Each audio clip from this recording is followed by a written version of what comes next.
guys, welcome back.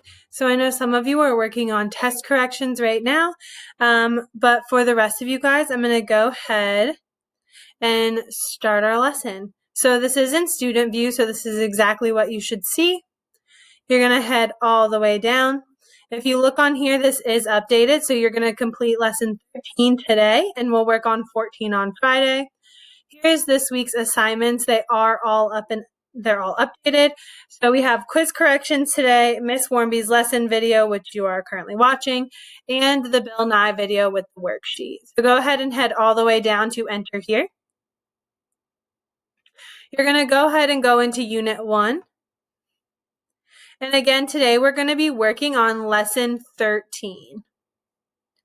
So our goal statement for today is I can conclude the different types of extreme weather based on observations and data. Click on lesson. So after this lesson, you will be able to conclude the different types of extreme weather based on observations and data. Our warm-up is a discussion question. I know usually it's a Padlet, but since I can't go in and clear the Padlet every few minutes, we are going to do a discussion question. Then we will look at the PowerPoint and the Bill Nye questions. So here's the quiz makeups. This is only if you guys are working on test corrections.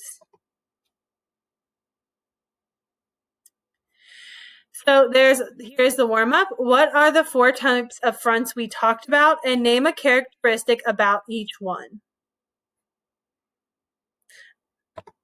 The next part is the teacher PowerPoint. I did link the teacher's PowerPoint in here for you. So if you do need it, you can go ahead and open it. Here's the Bill Nye Storms quiz worksheet. It is locked. The video is linked in here as well as the PowerPoint. So we're going to go ahead and head over to the PowerPoint. So lesson 13 is all about storms. Our discussion question this morning is what are the 4 kinds of fronts we talked about? Name a characteristic about each front. That's what you're going to do in the discussion. So we're going to talk today about severe weather. So there are many types of weather. The 3 types we're going to look at are thunderstorms, tornadoes, and hurricanes. This slide is just about storms in general. So storms are natural disturbances in the atmosphere that involve air pressure, clouds, precipitation, and strong winds. These are all things that we've kind of built up to talk about our severe weather.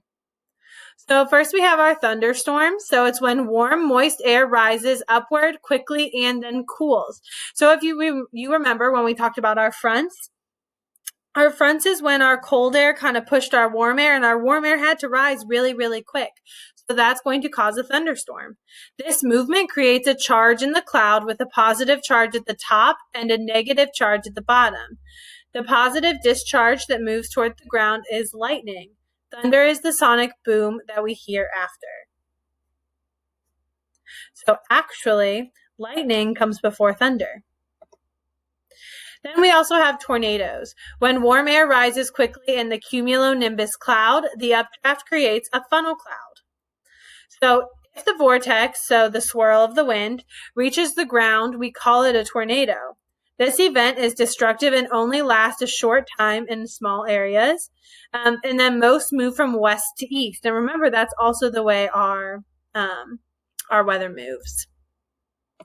Here's a really cool video from National Geographic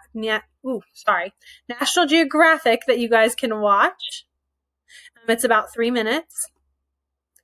And then the last one is hurricanes.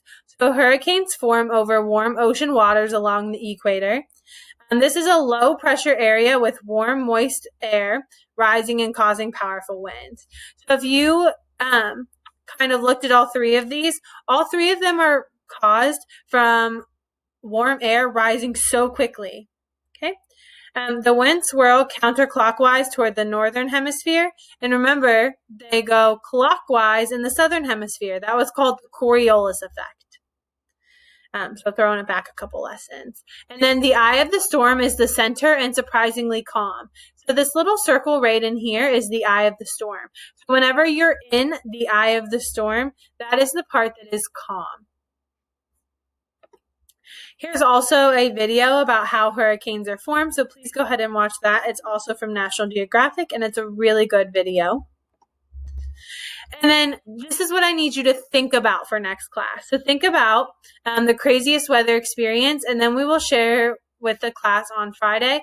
It doesn't need to be insane, but kind of think about a crazy weather thing that happened to you. I know in Ohio we get a lot of tornadoes, so I probably will talk about that. All right, and then Bill Nye storms.